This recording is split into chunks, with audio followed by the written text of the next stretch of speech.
The Partially Examined Life relies on your support. To find out how to help in ways that are cheap or even free, please visit partiallyexaminedlife.com/support.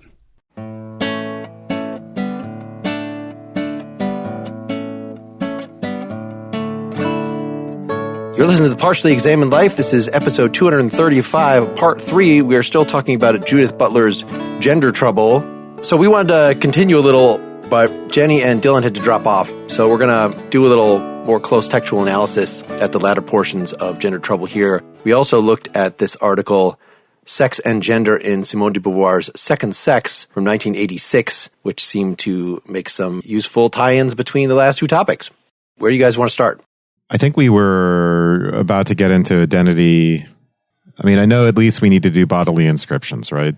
Right. That's mostly what I wanted to talk about. If that's what you want to do, why don't we just do that and then we can pull in other stuff. But yes, the sort of metaphysical issues in terms of an actor behind gender. Is there a disembodied Cartesian subject that acts out various gender things? And I guess in general, part and parcel of the larger metaphysical issues that she quotes Nietzsche in saying that there's no doer behind the deed. But that is all talked about in this last section, as well. So we can bring in earlier stuff as needed.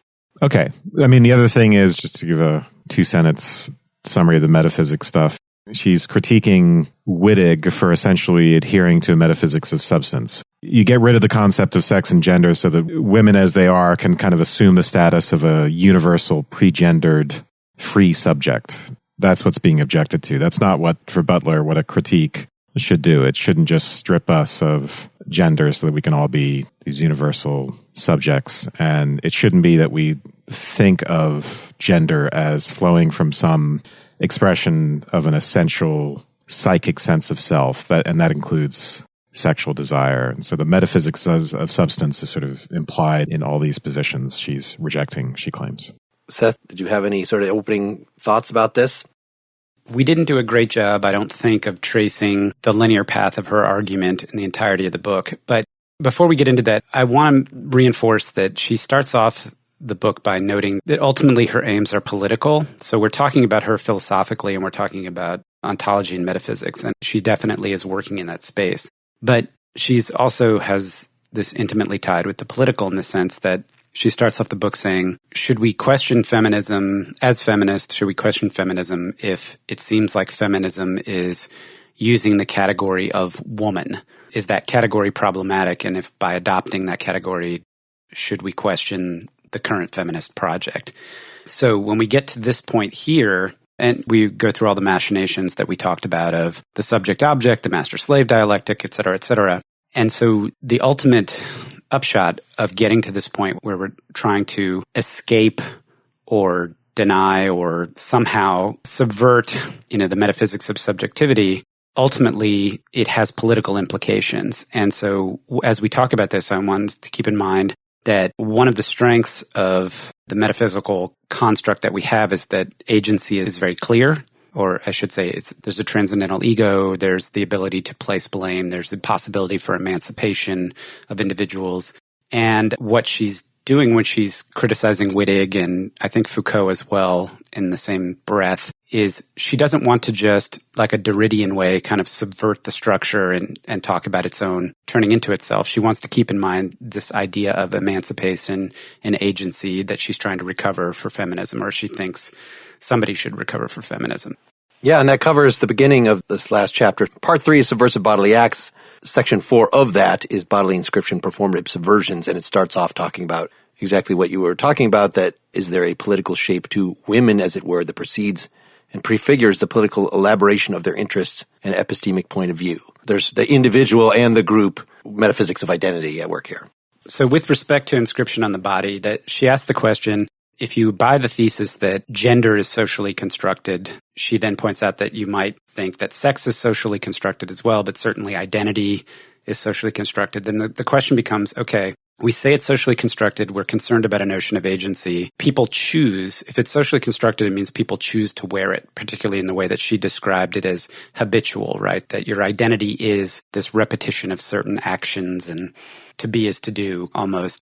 She asked the question, if you buy the transcendental subject, or if you buy the fact that there is transcendence, then you can say the escape path from the body and the social construction of gender is to step back into this transcendental space and then have an objective place from which you can evaluate and make choices about what you want to do. Do you want to inhabit the social conditioning, or do you not want to do it? But, what she says is, if there is no transcendental space that you can escape to, this term that they use in this post-structuralist discourse, always, already, you're in your body, and your body is getting inscribed by the culture, by the society, with whatever categories are present. You're saying this is the view she wants to reject, right? Yes. There's no place from which you can judge and make choices about what to take on and what not. You're always already in the middle of this, and you're always already situated in a body. You're embodied, and your body is being inscribed upon by society with notions of what constitutes correct action, correct social status, gender, race, all these things. That's the place from which you need to act. That's where the agency has to come from. There's no way to escape that and take a stance somewhere outside of that for agency. So I think this is just pivoting off of what you're saying, Seth. I think the idea is that, in a way, this is a critique of social constructionism. That's what was really interesting about Butler to me. She wants to critique the idea that you just start out, because what social constructionism seems to imply or require is that there is some non-socially constructed substrate that is written on and transformed by culture, that there's something pre-discursive, pre-constructive that then gets processed by the forces of construction. And she's going to say, no, it's all constructed in a sense all the way down, and so that the body itself and sex itself should be seen as a product of discourse and a product of something cultural, and not just a passive medium that gets inscribed upon by discourse or by culture. So the body is not prior to discourse, or it's not, as she says, a mute facticity for existentialists. We're not trying to do this culture-nature distinction that just resurrects a kind of mind-body distinction. It's all constructed all the way down, and that the implication, like Seth, as you're pointing out, there'll be major implications for agency, because there's no metaphysics of substance or any sort of individual locus for agency that we're going to be able to point to. Really, it's going to come down to the grounds of agency have to be there in discourse itself as well. But I think we'll get to that towards the end of this. So, thank you for clarifying that, Wes, that I was talking about the situatedness. She buys into Beauvoir's idea that the body is a situation. It's sort of a locus. And I was trying to emphasize the point that she thinks you can't escape that. But I wasn't talking about whether the production of that particular situatedness. So thank you for clarifying that. So I think maybe what you're describing as a critique of social construction, Wes, might be a family dispute within social constructionists. I was just recalling here Latour, I think it was the Edinburgh social scientist. He had some name for the thoroughgoing social constructionists that he was arguing against, that he was saying those people think that there's an entirely blank canvas that society comes along and inscribes its concepts on rather arbitrarily. So they could have been anything. When in fact, what's going on, says Latour, is some sort of synthesis, even though he wants to describe in phenomenological terms and say that, well, there are some constructions that are, what do you say, more rigid than others. But in any case, it's not a blank slate. So he was using that slate or theater, I forget what terms he was using, comparable to these people that Butler is arguing against.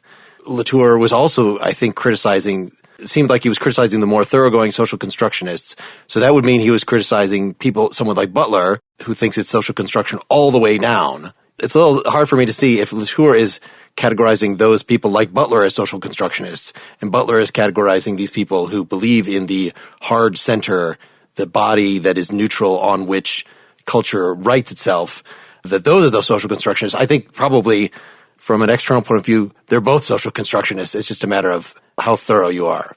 Let me clarify why I think you can see this as a critique of social constructionism, even though I think your phrase is better, Mark, a kind of family dispute. But let me get at the really interesting nature of the dispute. So she will say there is no retrievable sexuality outside of the law, right? There's no pre-social gender identity, where the law refers to this Lacanian version of what psychoanalysts just think of as typical human development, right? The resolution of the Oedipus complex, or the internalization of cultural values and prohibitions and taboos and the things that create the subject in the psychoanalytic sense or the Lacanian sense through processes of identification and curtailments on instincts and so on and so forth. So even though Lacan is languagifying, all of that developmental stuff, that's all stuff that used to be kind of thought of as natural. And what she's trying to go so far as to say there is no natural, but if you want to get at a bedrock, the bedrock itself just is culture or just is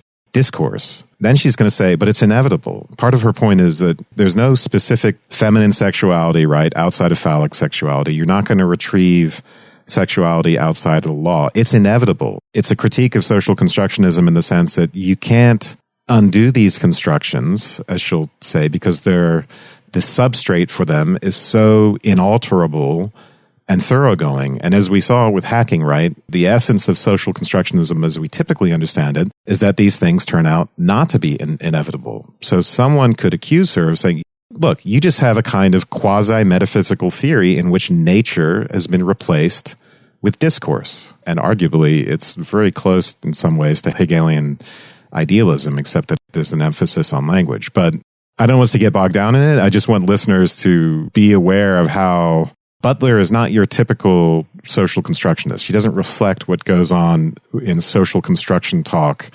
It's just become very popular in the media, and you'll see it frequently talked about publicly. It's very different from that type of social constructionism. She's not a typical social constructionist. She's, quote unquote, problematizing the concept of social construction, particularly as applied to this feminist enterprise. Almost in the same way that hacking, calls out, hey, there's 3 or 4 different ways you can interpret the term, and what does it mean when you say this? And he's kind of doing this taxonomy. She's calling out the feminist project and saying, what does it mean if you say that gender is socially constructed? What are you committed to? What does that actually mean? She's basically following through to its logical conclusion and arguing that, in fact, if you say that, you're saying that all of this stuff is socially constructed, because as you keep peeling back the layers, and then she's adding on top of it this metaphysical analysis that's really about strategies for understanding the structure in which that construction gets produced, the discourse. So the production of the social construction, so to speak, is like 3 parts. The social construction itself, which is almost phenomenological. So let's do an analysis of how these things are made and not born. Then let's look at how they're made. What's the process by which? She mentions this frequently throughout. She's like, if we're going to say this, we have to ask, how does it get produced? How does social construction take place? How is it that society is producing genders? Why does it produce genders? What purpose does it serve? And that's where she emphasizes discourse. And then she adds this third piece on top of it, which is, if you want to talk about a strategy for emancipation or liberation or even dealing with it, then you get into the whole mess of the whole thing seems to be produced inside a discourse of binary distinctions, mind, body, subject, object, what have you, that buys into this traditional philosophical model. And so even if you are on the bandwagon for the social constructionist project, you're still buying into some fundamental metaphysical assumptions that you may want to question yourself. She's not just blindly saying, oh yeah, gender's socially constructed and so is sex, period, end of story. The other thing is, though, the emancipation doesn't involve getting rid of gender roles. That's the other thing to keep in mind. And the reason for that is, in the same way that someone might have thought gender roles are a inevitable product of nature, Butler's saying they're an inevitable product of discourse. They are written into, in this Lacanian way, into the very structure of discourse. If you get rid of them, you get rid of discourse. There is no discourse without these. Maybe someone would disagree, and maybe Butler evolved, and that's my interpretation of this text. And so that's why you will get something we'll discuss more here as we go along, is the idea that emancipation actually involves not getting rid of gender roles, but becoming aware of their A, performative nature, and B, their nature as a performance, which is related. So you subvert them by repeating them in ways that reveal the fact that they are not natural, that they don't simply flow from nature. I recall her mentioning in this book, again, I don't know if this is her view or something she was attributing to Beauvoir or something else, that, in other cultures, you might actually have 3 genders identified. Like Beauvoir, I think, specifically talks about the older woman, the woman who is past menopause, is in some cultures considered actually a 3rd gender. My impression from Butler was that the performative character of this does point to it being random, but something that can be expressed differently. Certainly, if you're going to interpret her as the whole point of this text is to open society up to other ways of enacting gender, of queer performances, then you have to think that, are you saying, Wes, a queer performance is just a reflection on, a self-aware, ironic reflection or something on the fact that there is a written in, might as well be nature, but deep, deep layers of culture and psychological development, a binary gender system? Yeah, the thing about culture is that the reason why queer performances are possible, we could go back to the section on drag if we want, but is that you can do a kind of mashup of performatives that seem incongruent, right? So there's a whole feminine repertoire, there's a whole feminine language, and there's a whole masculine language, and there's the bodily presentations that typically associated with the feminine and masculine. And so if you mix all those things up, you draw attention to the discursive nature of them. So I think the one advantage that the discursive has over nature is that you can do these sorts of mashups with it. So it is not inevitable in that sense. It's not inevitable at the level of these performative or these performances.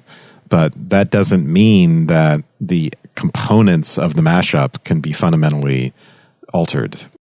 And I think she's pretty clear on that. I can point you back to the section that would lead us back into section 1, part 6. But this idea that gender roles are written into discourse as such. I think that's the thing. You can do these mashups, but the fundamental components of the mashups those are our categories. There's nothing we can do about it. So this was making me think as we were going through here, as she emphasizes time and time and again the idea that we've said that even in Beauvoir and certainly in Sartre, less so in Beauvoir, you see part of this idea of the absolute freedom of existentialism seems to be that you've just revived a Cartesian subject. That, we thought with Heidegger, the whole point of being in the world was that there's not a subject that then inhabits a body, enters a body.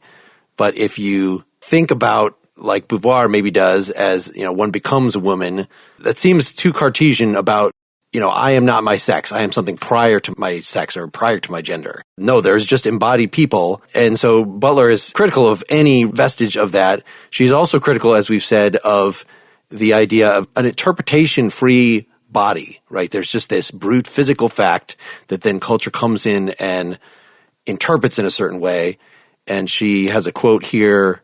I'm looking actually at the article on Beauvoir. This is page 39 in whatever journal that was. Sartre's comments on the natural body as inapprehensible find transcription in Simone de Beauvoir's refusal to consider gender as natural. We never experience or know ourselves as a body pure and simple, i.e. as our sex, because we never know our sex outside of its expression as gender.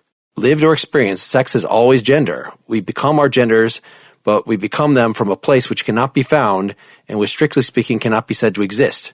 For Sartre, the natural body is an inapprehensible and hence a fictional starting point for an explanation of the body as lived. Similarly, for Simone de Beauvoir, the postulation of sex as fictional heuristic allows us merely to see that gender is non-natural, i.e. a culturally contingent aspect of existence.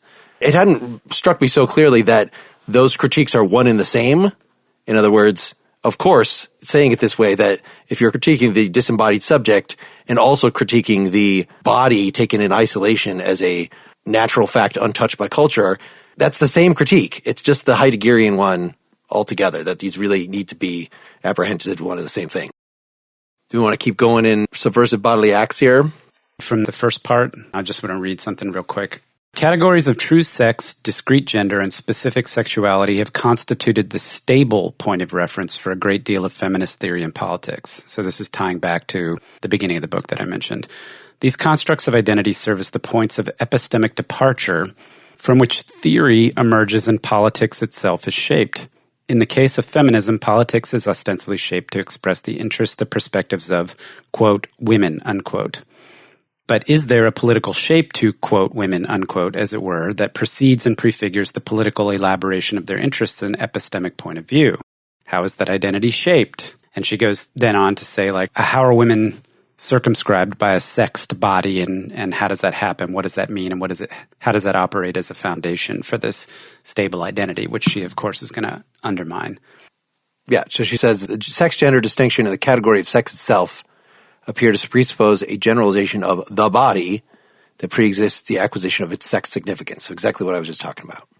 It appears to be a passive medium that is signified by an inscription from a cultural source figured as external to that body.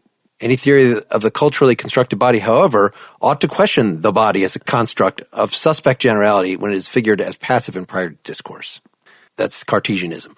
And so on page 166, she says Foucault does this. And this is the point where she's going to move on to talk about the demarcation of the body from active structuring social fields, so essentially via taboos and ways in which the inner and the outer are distinguished, which taboos are very important to, and the rendering of what is abject, going back to Kristeva, what is other and what is oneself. And also kind of a grounds for the possibility, even though she doesn't use this phrase, she comes close, of any coherent identity at all. So this inner-outer thing, this in a way is one of our basic categories, if you want to do an ontology here, for establishing an identity. And that inner-outer is intimately related to the concept of taboo and what is to be expelled from me versus what is to be kept inside and all that stuff. Wes, maybe you can shed a little bit of light on this. That concept of the negative definition or the taboos, she refers back to Freud, but she's saying that part of the original act that points to the fact that the body does not exist prior to its definition in society is that our definitions for what constitutes the body or the role of the body, it's like negative definition. So being gendered in such a way or having a body in such a way means you don't do this, you don't do that. Is that the mechanism? Is there some kind of psychoanalytic or Freudian mechanism that creates definition through, like it does a negative definition, like the negative dialectics or the negative characteristics of God? You don't say what the body is, you just keep defining what it's not.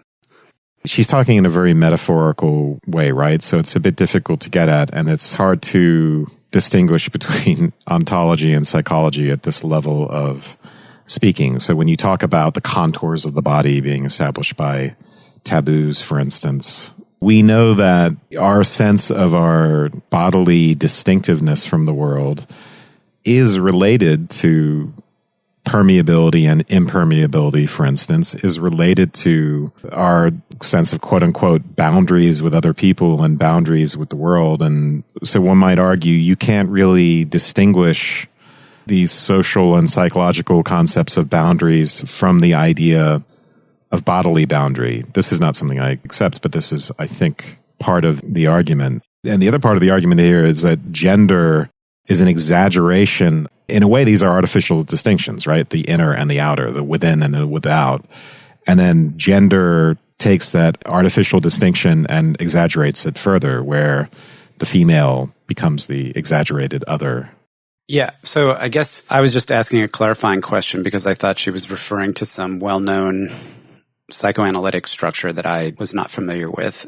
There's a lot of Lacan here, so a lot of it is about, in the creation of the subject, the importance of these prohibitive factors, which in Freud begins with, say, for instance, the incest taboo, and ultimately the fact that the mother is, as we separate and individuate in a literal and metaphorical way, the mother is barred from us. We don't have the same access to her anymore. But that stuff is written into the very structure of language, and we become subjects through being in language. And part of that is just the way in which language and the symbolic separate us from the real, right? They recapitulate this sort of tragic being cut off from immediacy. It's a little confusing, or a lot confusing, but it gives you an idea of what's going on in the way she's drawing on Lacan and psychoanalysis. I've just gotten thrown off in these sections between what is an elaboration of a view that she ultimately is going to disagree with, although it seems like we've compared this to Hegel, that even these views she disagrees with, there's a reason she's sketching them out. It's not just that she's going to throw them away, it's that she's saying there's something about this, it just doesn't go quite far enough. So I'm thinking Douglas also on 165, when she's talking about Foucault, the destruction of the body, understood on the model of Freud's civilization as the destruction of the body, forces and impulses with multiple directionalities are precisely that which history both destroys and preserves through an Entstehung, historical event of inscription. As a volume in perpetual disintegration, the body is always under siege, suffering destruction by the very terms of history. And history is the creation of values and meanings by a signifying practice that requires the subjection of the body. This corporeal destruction is necessary to produce the speaking subject and its significations. So, on the one hand, I think this is part of her critique of Foucault is not going far enough because he's considering that there's this thing, the body, that society then comes in and destroys. But on the other hand, the effect is the same, right? If the post-society, post-cultural deterministic developmental practice, we get something that could accurately be described as a volume in perpetual disintegration. In other words, we don't ever just see the clean body before history has tramped all over it. You know, we can see then actually that even thinking of this clean pre-social body is a theoretical abstraction. Right. Exactly. And what she's talking about with this destruction of the body, it's sort of a variation on, this is why she's talking about Freud's civilization, on the idea that, and with obvious roots in Nietzsche, that as subjects we are shaped by this severe curtailment on our instincts, where the instincts are the natural pre-social thing that's imprinted on, and that we're essentially destroyed in our naturalness, our pre-social construct naturalness by all of that, and where the instincts get identified with the body here. And, you know, I think Lacan is where she wants to go. So Foucault is still working with that model, but to go further is to say that instead of locating the repressed within the body as something pre-social, we just say that we're constructed hegemonically from the ground up within the prohibitions of discourse or something like that. There's a transition there from this Foucaultian and Freudian idea to the Lacanian and to this use of discourse.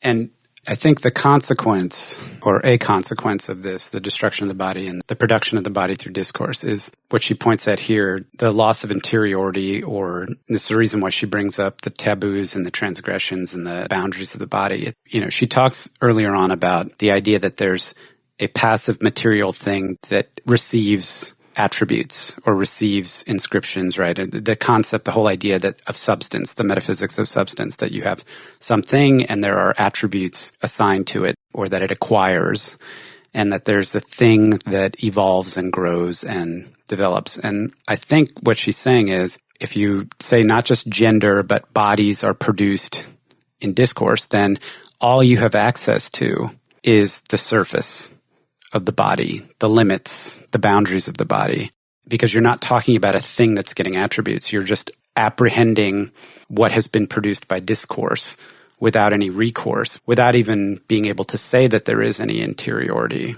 And that, again, this is, to her, something very disturbing for trying to understand how you could have a politics of emancipation associated with this. We understand how these things are produced and what ends it serves, but how do you subvert that if there's no inner life, subject, material body that can stand up and claim to want to take on different attributes than it has?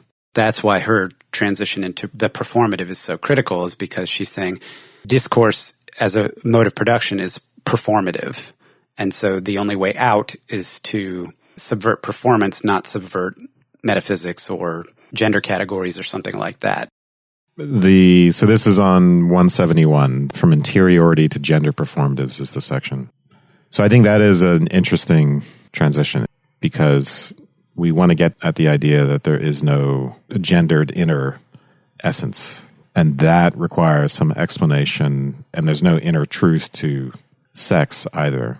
So I think she's going to continue the kind of explanation that we've been talking about in terms of what's prohibited and what's taboo, but now she's focused on the way it's related to conscience, or what she calls the law of desire. And she wants to say, instead of the way we typically think of it, which is that, oh, we just kind of internalize these values. No, it's deeper. It's something more basic, or we identify. That's another way of putting it. It's more basic than identification. It's incorporation, so that the body itself is a product of these things. So instead of being this body instinctual thing, and then, hey, we internalize these values and prohibitions, and they come into this conflict with our instincts, actually, we incorporate all that stuff from the very ground up. Yeah, I'm not sure that's going to be clear. The quote, it's on 171 in my version, the law is not literally internalized but incorporated, with the consequence that bodies are produced which signify that law on and through the body. There the laws manifest as the essence of their selves, the meaning of their soul, their conscience, the law of desire. In effect, the law is at once fully manifest and fully latent, for it never appears as external to the bodies it subjects and subjectivates. And then she quotes Foucault, you can't say that the soul is an illusion. On the contrary, it exists. It has a reality. It is produced permanently around, on, within the body by the functioning of a power that is exercised on those who are punished. I think the way to understand this is to think of it in analogy to behaviorism. She's trying to get us away from the intuition, the typical psychological intuitions in terms of inner and outer, and like I said, being this embodied thing with the soul, and I internalize those external values, and it's affecting my character and building my character. It's about habits and performatives and things that happen on the surface. It's about our behaviors and the way discourse produces those behaviors. And then gender just becomes that surface stuff, the play of presence and absence on the surface of the body, she calls it. But it just becomes a behavioral repetition that has no inner significant essence psychologically beyond that outer behavioral stuff. And I know we talked about performatives a lot previously in this discussion, but never made the full jump that I felt like the last step of that is to just conceive of these repetitive gendered behaviors, which are not, of course, just you going and behaving by yourself. They're systems of behaving and other people reacting to that in customary ways. I was actually just thinking of these in terms of language games, that really throws away the idea that the specific sentences you might be saying, if you say, I am acting girly now, or wow, that's very manly of you, those don't have to actually refer to anything because they're just moves in a language game, just like moving your pawn forward isn't referring to some external thing to the chessboard. I think that's exactly it, yeah. Let's just stop for a second. The Partially Examined Life is raising funds for the Leukemia and Lymphoma Society. This initiative is being spearheaded by my daughter, Mina, and she's going to tell you about it. Hello, everyone. This is Mina, and I'm running for the 2020 Student of the Year. This is a 7-week competition in which high school students from around the country compete to raise the most money to support blood cancer research and patient support. Approximately every 3 minutes, someone in the United States is diagnosed with a type of blood cancer, and leukemia is the most common form of cancer for children and teenagers. Please join us to help us find a cure and improve the lives of patients everywhere. If you'd like to support this cause, please visit partiallyexaminedlife.com/cancer. Let's get back to the discussion. So we should move to page 173 or so, where she's talking about identity being an enacted fantasy or incorporation. Expressive ideal. So according to the understanding of identification as an enacted fantasy or incorporation, however, it is clear that coherence is desired, wished for, idealized, and that this idealization is an effect of corporeal signification. So there's movement that she's making from identification to incorporation. That's a kind of psychoanalytic distinction between something that's more advanced and something that's more primitive. But in this case, it becomes something that is more preservative of a psychology of interiority, and then something that happens more at a bodily level. She wants to reduce things to a surface level, to this level of corporeal signification that will give us the illusion of coherence. It's sort of like Lacan's mirror stage, right? It's not that there really is an ego, this coherent ego, that's produced by psychological development. It's just that we develop the illusion of that.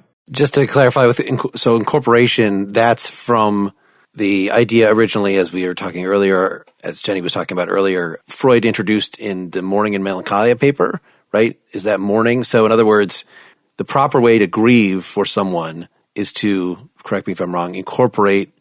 It's the opposite. Okay. So mourning and melancholy, so where melancholy is something like depression, the melancholic lets go of the object. Let's go, and this can be literally like a dead person, or it can just be people in our lives and the way in which they disappoint us, and we have to let go of certain fantasies of them or idealizations of them through a kind of mourning process. And then in general, we have to, maturation means relating to this way in general, not expecting people to behave ideally. The mourner, what Freud calls decathects, gradually severs the attachment to the loved object and lets go of it. And the melancholic, they incorporate or they identify with the object and they say, I'm just like the object, so that they can continue, not give up the attachment, narcissistically love themselves as if they were the object, except that goes wrong because their sense of anger and aggression over the loss,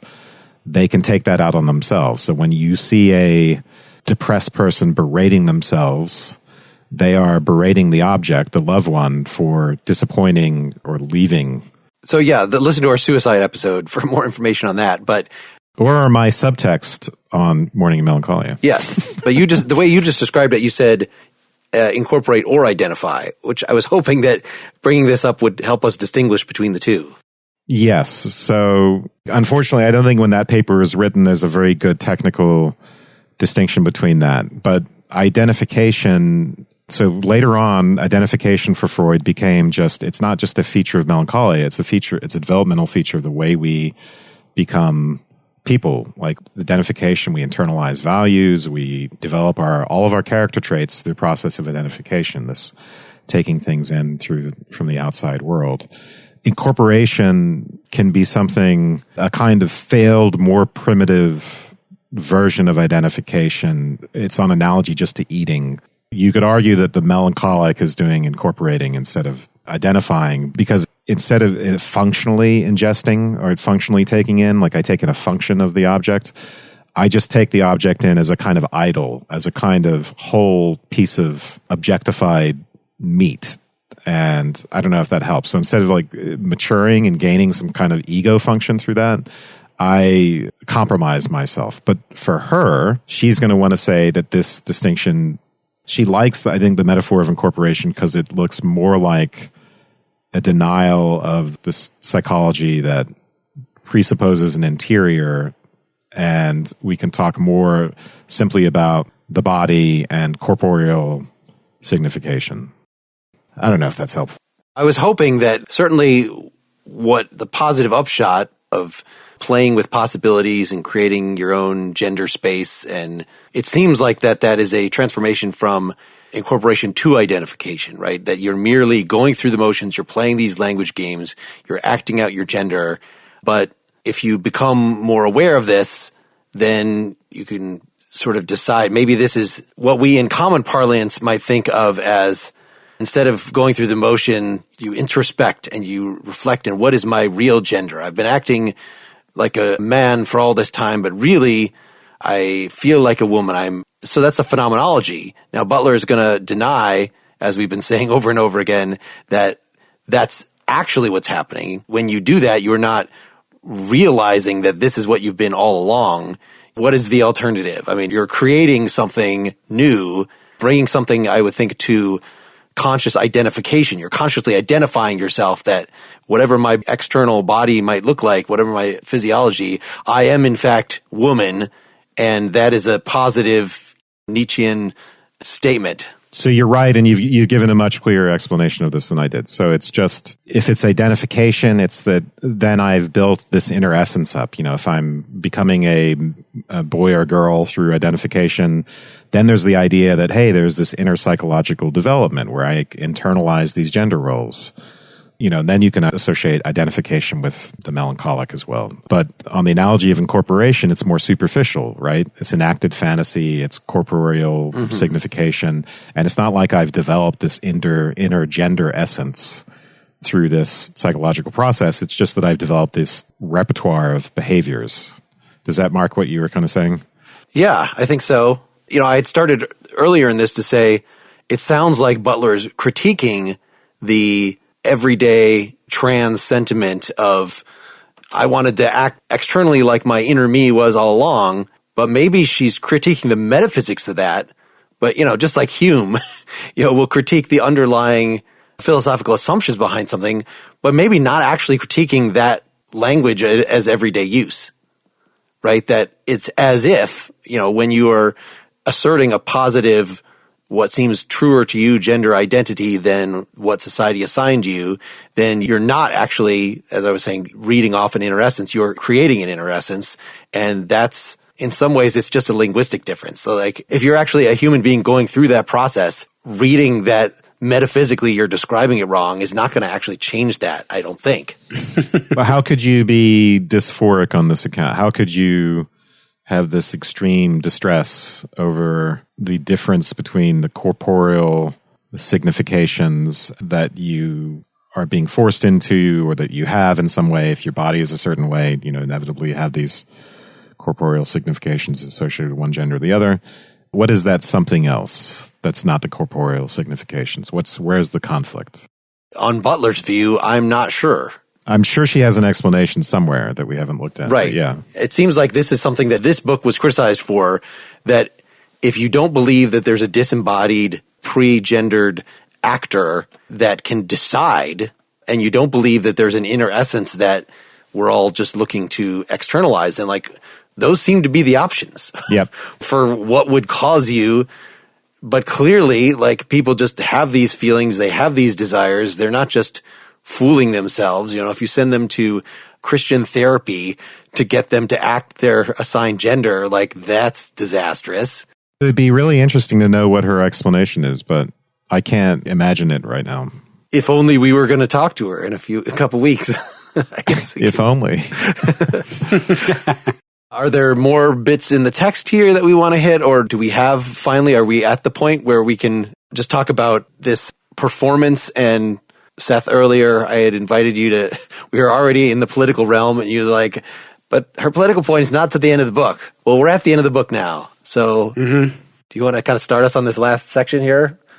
The last section, the conclusion, which I think got Martha Nussbaum onto her screaming from the porch in the Slate article.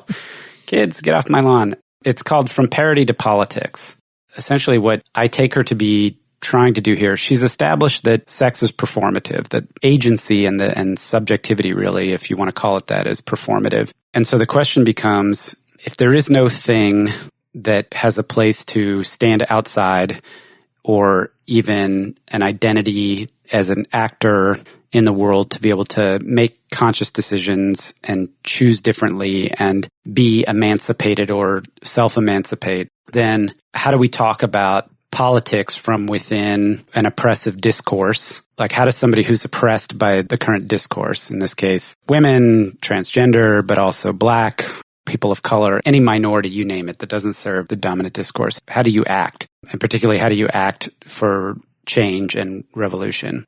Essentially, her strategy seems to be something along the lines of that since everything is performance, the first step is that you have to parody, or you have to make a point of showing that things that we take as being natural or ordained or inner are actually performances. So she talks about drag, meaning like drag queens, because she says what's interesting about that is drag kind of points out it's a parody of it's simultaneously a performance that points out that it is a performance, and it does it in two ways. It points out that it's a performance by the male gender acting female, but it also points out that just being female or acting female is a performance itself. The very mere fact that they can inhabit it and perform as women in that way, it points out that these are men performing as women, and also that women perform as women as well. And so that's why it's just a great example.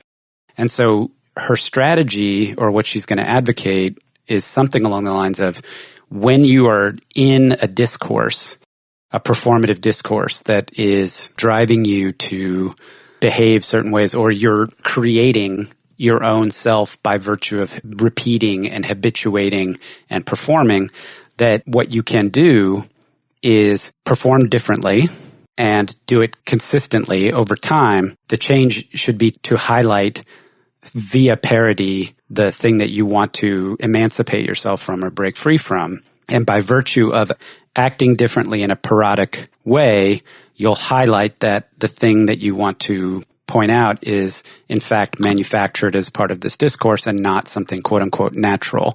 And that she thinks that this is the way you open the possibility for change. That right now, without getting past that and at least having the visibility highlighting that these things are constraining us, there's no way to even create any other possibilities. So she's not thinking that you propose or oppose some kind of concept or idea against what is and then make arguments for it or whatever. It's that you have to show that what is contingent and not necessary.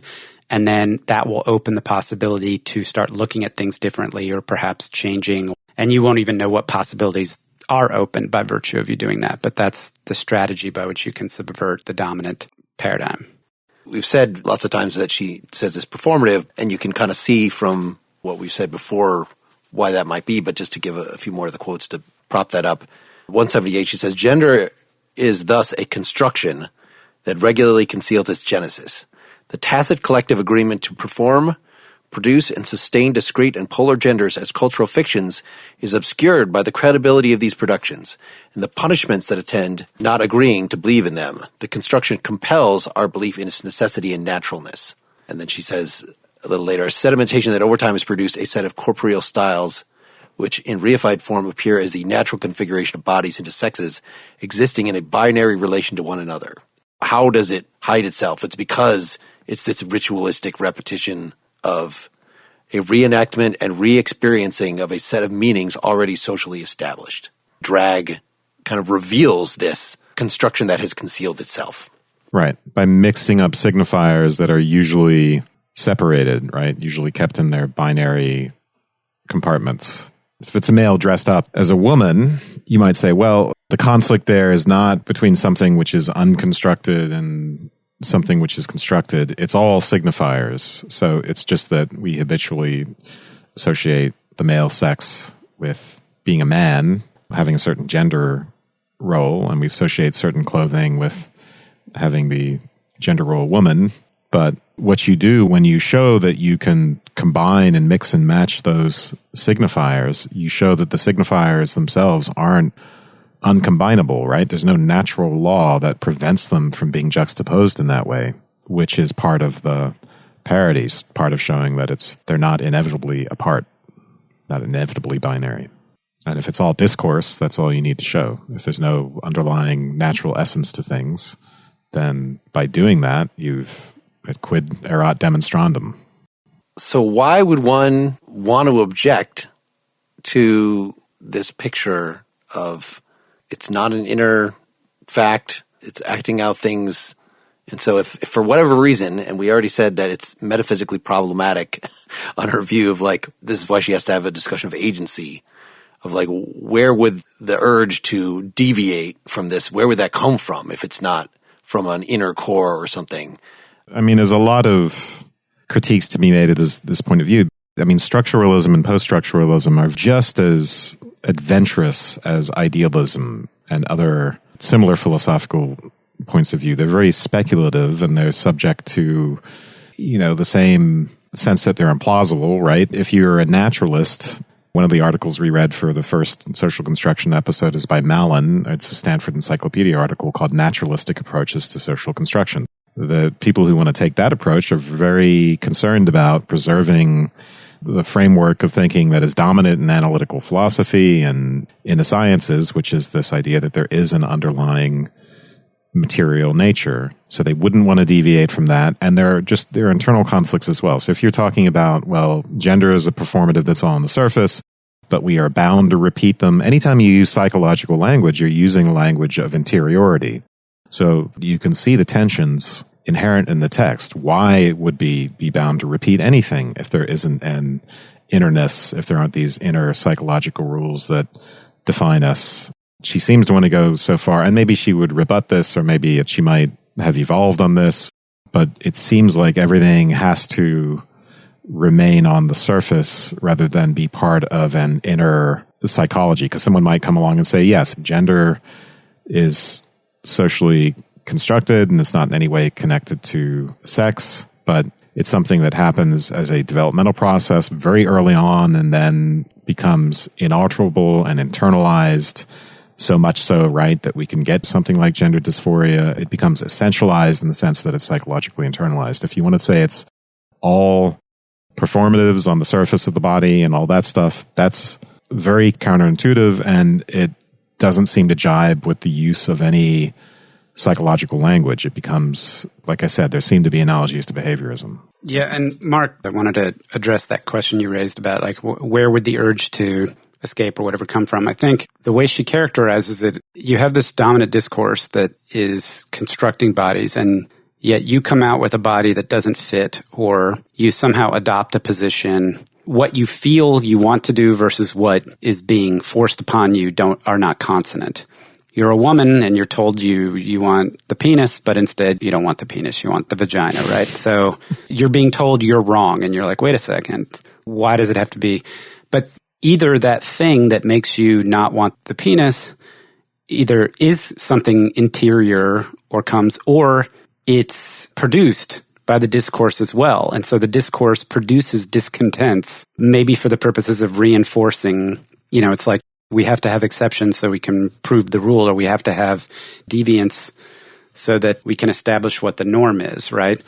So, yeah, I feel like you do have to commit to the idea that the motivation for change or for disruption and emancipation, there has to be some natural basis to it, or it has to be within the structure of the discourse already of its own overturning. And I feel like Butler in this book, even though, and we talked about this, even though it sounds like she's a social constructionist and saying social construction goes all the way down, I'm not sure that she's fully committed that there's anybody who's reasonably up on the latest scholarship in science and biology and so forth can go a long way towards social construction without giving up at least a few biological bases. I think it's reasonable to think that there's some elements of both. To give a little bit of her bit on agency, page 187 maybe? It sounds like we've been accusing her of being a cultural determinist. But she says, for an identity to be an effect means that it is neither fatally determined nor fully artificial and arbitrary. We shouldn't get entangled in these free will versus determinism debates. There's something sort of obsolete about that as a philosophical problem. She says, construction is not opposed to agency. It is a necessary scene of agency, the very terms in which agency is articulated and becomes culturally intelligible. She's giving one of these, like, compatibilists about free will do that, you might say, of course, everything we think is determined by biology, by character, by whatever, but because there are some fields like our ability to deliberate and think reasonably, and we can contrast that ability with when we act rashly or when we're really drunk and act, that kind of thing, that, like, that's what creates agency. So what Jenny was referring before as kind of playing in the margins, is that what of what you've culturally inherited, that there's enough give. The cultural force is not one law, even though it's described metaphorically that way a lot of times. It seems like it's commandments coming from a lot of different directions, some of which conflict. So it's like if you're working at a company where you have a very weird structure such that you have 5 different bosses, like in Office Space, then you can take advantage of the fact that the commands from people who are sort of co-equal, where it's not clear which one of them has priority. If those commands conflict, then by sort of choosing between those, there's some agency there, even though you're acting, I don't know, what do you guys think of that analogy? The model of agency she's operating under is really about social emancipation. So I think for the compatibilist, at least the sort that I subscribe to, you say, yes, everything's determined, but there's also the capacity for reason, being able to be responsive to reasons, for instance, among other things, and that's underwritten by deterministic natural forces. But in this case, it has nothing to do with the individual per se. Agency has to do with how strong, oppressive social forces are and the degree to which those have been cast off. And that's something that's solved by collective effort. Even if the individual involved in that collective effort is being sort of carried along in many ways, they might be part of an emancipatory project, and their level of agency is determined by culture. It's not that anyone has the individual ability simply to just go against the grain and be the emancipated agent fighting against all the oppressive forces. They have to be part of a movement, maybe. No Buddhas, no independent bodhisattvas. That's what I mean. Nah. Yes, to the extent that they're a manifestation of what's going on in the discourse. Yeah, exactly. I think what this points to is, as Wes said, a movement that, since you're talking about practice and performance and repetition and habituation, that it's, an individual can raise the question by acting individually. A David Bowie in the 70s during his, Ziggy Stardust phase or what have you. But it's the adoption by others of that new discourse and the people taking it up and the repetition and the instantiation and the performance of it that ultimately essentially creates new reality, right? Creates a new discourse. So it feels like the transition from parody to politics is really the transition from the individual to the mass or the group. And maybe there are unique individuals who have the power to make change just by virtue of their own existence. But really, it's about the individual who raises awareness in others and motivates them to change their performance as well. Yeah, so it sounds very Hegelian in some ways, because it's like discourse has its own internal development. It's not individuals who ultimately subvert, although they do, but the discourse speaks them, right? It's not that David Bowie speaks the language of gender bending. It's that the language of gender bending speaks David Bowie, creates that sort of subject, and so he participates in that. But that's a little wrinkle that happens within the dynamics of discourse as it evolves, and that begins to sound like a kind of Hegelian directionality. Those sorts of implications are actually hard to resist. That's kind of inherent in her position. So when I was earlier saying, what would one object to about this? I didn't actually mean what would one object to about her theory, because of course she's taking some very aggressive positions and there's lots of places you could jump in and object. But I guess I was thinking more in terms of the practice of gender fluidity that she seems to be advocating, of just not being offended when you see someone who seems androgynous, who's acting, who's doing David Bowie, who's in that period. Comparably, I remember at freshman orientation in college, they were telling us basically like, don't be homophobic. And I brought up as a, you raised your hand. As an overly too philosophical for my own good at age 18 or whatever it was. I was asking, the issue that I have with homosexuality at that time is because it didn't seem to teleologically make sense. In other words, you can talk about how evolutionarily there would be things in favor of reproducing, but where does being gay fit in with that? And, the woman who's leading the session rightly just shot me down and said, look, the way that psychologists see it now is just, it's a factor. In other words, you're a little amateur philosopher. I'm going to rule this out as an admissible category because I don't understand it theoretically is a bunch of bullshit. And I feel like, even though it's funny, of course, Butler's talking a lot about Lacanian psychology and trying to give in some of the chapters we didn't talk about, the origin of desire itself and why one might desire something as opposed to something else, and bringing in incorporation and identity. But can we use the Oedipal model to explain, why we would desire a certain sex because we're identifying with the father who also desired women, or what? She really gets into this inner stuff. But ultimately, if you think all this stuff, both the status quo and the way it could change, are a matter of discourse. Discourse is much more surface level. You could just try to say something else. If you can make it work in the language game, if you can expand the language game slightly, then it doesn't even matter what the psychological source of all this stuff in terms of so my question about why would we object is more of reflecting on what I, as somebody that age, was thinking, is that, man, it's annoying to me when I'm walking around in my 17, 18-year-old sense of just basically trying to look at all the women's asses. It's so irritating when a dude has long hair and then I'm looking at an ass and then it turns around, it's a dude. Man, that shocks me. So it's like the wrong ass, not the ass for you. So it's this sort of entitled sense of, I want, the world to correspond to my mental habits of how I view it, how I gaze upon things. That's at least part and parcel with the rest of not only homophobia, but just any sort of negative reaction to somebody that doesn't adhere to gender norms. That you could give whatever explanation you want of like, we had to, as a society, breed, and so we have evolutionarily built into us. Like, those kind of descriptions are interesting, but a little beside the point when we're actually talking about the political actions themselves and what we should be striving for. I think in Butler's discussions of this, though, she gets at very deep reasons why we would have those sorts of reactions. Because, just to give one of them, like binary distinction, she thinks, is pretty critical to people's sense of identity and their sense of internal coherence. And that's why they're threatened by it. It's a very deep thing, and it's not easily solved, I think, even though she's against, on one level, this interior stuff. I don't think people's reactions to these things are as easy as a sensitivity course, for instance, because people treat this stuff as an existential threat. Their identities are very tied to these sorts of distinctions. So that's interesting. I think that's definitely true. And it's been a maturation process for me over the years to become less and less threatened.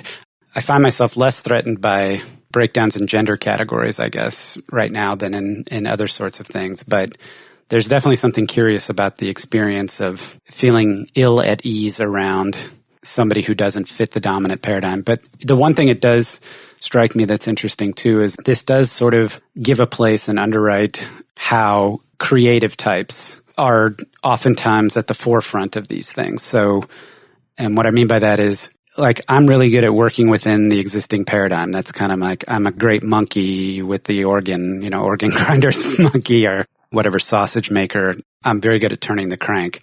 I'm not so good at challenging dominant paradigms.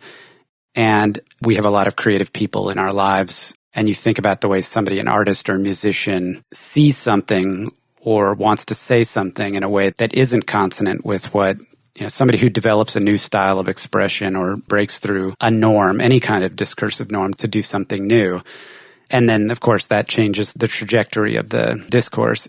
I won't say obsessed because I don't think I'm obsessed by anything, but I'm fascinated with this idea that creativity is a personality trait.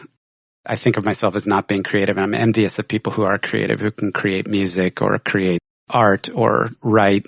And I'm wondering if I feel that way in part because there's a power to creativity, an emancipatory power or a discourse altering. It's not simply that you can create an artifact like a painting, but you can actually alter the way that we talk about things, which is to say you can actually alter the structure of reality by virtue of creating things. And I find that really fascinating, and I'm envious. And I don't want to live my entire life hoping in envy. I'd like to experiment with some of those things myself. But anyway, sorry, I totally became biographical for no reason whatsoever. You guys get my point though, right? Yep. We've violated our own conventions here by creating something that is neither a legitimate addendum to the previous episode nor a full episode in itself. So I don't know how we'll label this. Well, what do you mean? It has to be it's one not or the other. Legitimate. It's just, we've talked a long time. It's good. Oh, I see. Okay. Yeah. It's right. Okay, now I'm getting the joke as well. Very good. All right. Man, this is a long one. Just a couple closing announcements. As we've mentioned in this episode, we are going to be interviewing Judith Butler herself. And we're going to be doing it about her brand new book, The Force of Nonviolence. So we are going to connect that very specifically to the current discussion you've just heard, but it's obviously a very different topic. So we'd also plan to read Walter Benjamin's essay, Critique of Violence, which is a foundational source for Judith in the new book. But since we just recorded this continuation of the gender trouble discussion, we don't actually have time to do the Walter Benjamin right now. So we will be doing both of those sources coming up next. All right, second issue. We know that this episode did not actually treat of the social construction of gender in such a way that we could actually say something about current debates regarding trans issues. We've tried at a couple points here, but we would really need to read a different, more recent text, and we'd need to find an appropriate guest, somebody maybe in the trans philosophy community, somebody who can speak to the trans experience but is not purely an activist, can also do the lawyerly, analytical thing, you know, like a philosopher. So I did already reach out to some people matching that description and could not get them to respond to me. So I'm throwing this out to the listeners to recommend someone who might be able to help us deal with such a more current text in a careful way. Third, and relatedly, our closing song is I'm a Boy by Liz Gillorn, whom I interviewed on Nakedly Examined Music episode 44. Check it out at nakedlyexaminedmusic.com. And yes, this is a cover of a song by The Who. Thanks, everybody, and good night. Good night. Good night.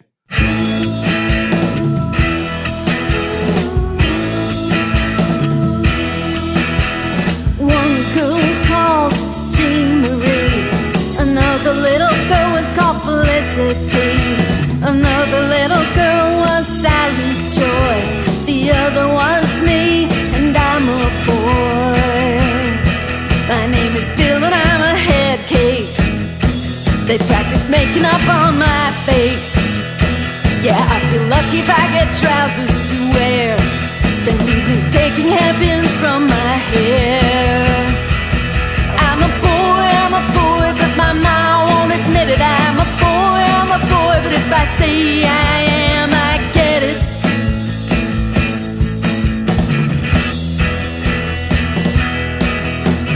Put your frock on, Jean Marie. Plait your hair, Felicity.